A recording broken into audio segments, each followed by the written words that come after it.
क्या नाम है आपका? देवी। देवी, यहाँ पर क्यों आई हो, क्यों परेशान हो? क्या कहते हैं, मेरे मेरे देवर आए, उनने क्या कहते पैसा ले लिए, बोले तुम्हारी एफडी करवा देंगे। अब एफडी का ना हमें एफडी दी है और ना पैसा दे रहे होंगे। फिर 2 लाख रुपया लड़की की शादी में लिए।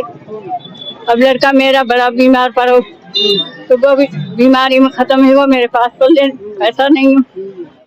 अभी लड़का मेरा 10-12 दिन हुए, दूसरा लड़का खत्म हो गया। अभी तो मैं गई नहीं पैसे इनके, पहले गई थी तो इनकार कर दिए पैसे। मैं थाने कई बार जा चुकी हूँ, कोई मेरी सुनवाई नहीं भाई। आप क्या चाहती हैं? मुझे मेरा पैसा मिल जाना चाहिए। मैं बहुत क्या कहा आपको? ये कहीं थाने जाओ, मैं बहुत परेशान हूँ। मेरे दो बेटा चले गए।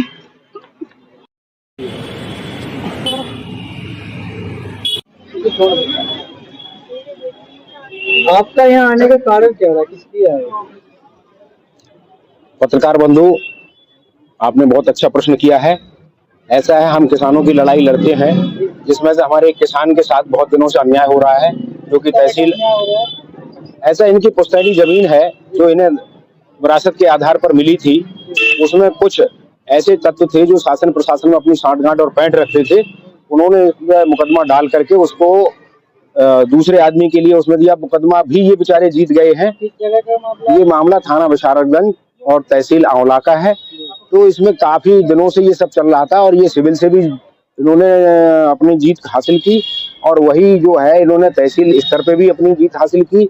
लेकिन बावजूद उसके पता नहीं प्रशासन कौन सी नीति अपना रहा है, सारे कानून को ताक में रख करके इस गरीब आदमी की जो जमीन के लिए दूसरे व्यक्ति के लिए स्वार्थवश या जैसे भी है उसको छिनवा रहा है।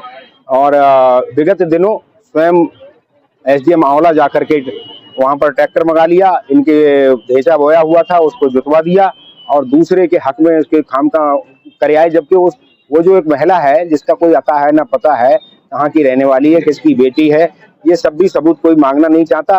वो खाली फर्जी कह देती है कि मैं सब फलाने की बेटी हूँ, जबकि उनकी शादी ही नहीं हुई थी। ये पूरा गांव इस बात को बाकिया को जानता है। लेकिन इन सब बातों के बावजूद भी इस व्यक्ति को न्याय नहीं मिल रहा है। तो आज हमने पहले हमने सोचा कि भाई सीधी उंगली से घी निकल जाए। उस कहावत को हिसाब से हमने अभी अपने हमने श्री जिलाधिकारी महोदय जी के लिए और श्रीमान हमारे जो वरिष्ठ पुलिस अधीक्षक हैं इनके लिए एक प्रार्थना पत्र दिया है। अगर इस प्रार्थना पत्र पर एक बार ठोस कार्रवाई नहीं होती है तो मैं आपके चैनल के माध्यम से ये घोषणा करता हूं कि मैं फिर अगले 15 दिनों के बाद अपनी भारे कार्यकर्ताओं के साथ यहाँ पर जो है आंदोलन करूंगा और धरना प्रदर्शन करूंगा। जरूरत पड़ी तो मैं आमरण अनशन पर बैठूंगा। जब तक इस व्यक्ति को उचित न्याय नहीं मिल जाता तब तक ये आंदोलन और धरना जारी रहेगा, जिसकी समस्त उत्तरदायित्व शासन व प्रशासन का रहेगा। जय जवान जय किसान।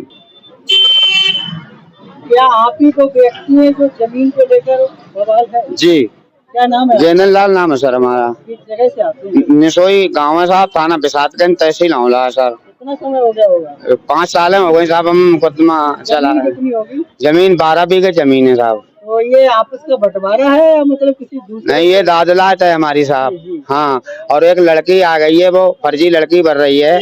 हाँ, तो उसने हमारी बुआ की दादलात करा ली, माले वसीयत करा ली, ले जा करके 2 बंदों को, और उन्हें पैसे दिए और इसने वसीयत करा ली साहब। चलो ठीक है, करा ली तो वो बुआ की ले सकती है, मगर हमारे चाचा की छिड़ रही है। जो व्यक्ति उल्फत नाम का है, ये कह रहा है तुम्हें बहुत मारूंगा, खेत पे देख लिया, किसी और के चक्कर में मत रहना, SC एक्ट लगवाऊंगा, मैं SC का हूँ और मैं लेके रहूंगा। तेरे में जितनी ताकत है उतनी लगा ले, चाहे प्रशासन चला जा, चाहे DM चला जा, चाहे SSP के यहाँ चला जा, कहीं जा मर्जी जा सकती। मैं तो न्याय चाहता हूँ। फिर वो आप क्या इन्हीं के साथ आई हुई हो? जी। क्या नाम है आपका? मेरा लता नाम। अच्छा, ये जो अभी बात कर रहे थे, ये कौन लगती हो आप? भाभी है।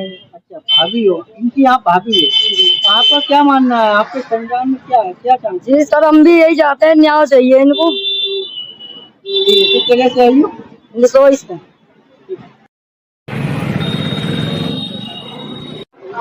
किस लिए आए यहाँ पर? मैं यहाँ राजेंद्र पाल के खिलाफ शिकायत करने के लिए आया। जी, उन्होंने मेरे घर पर आकर 1 लाख रुपए की मांग करी थी, जो कि मैंने मना कर दिया था।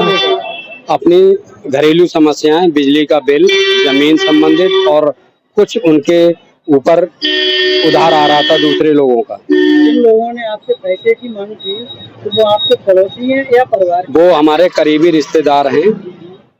ऐसा क्यों कर रहे हैं आपके साथ?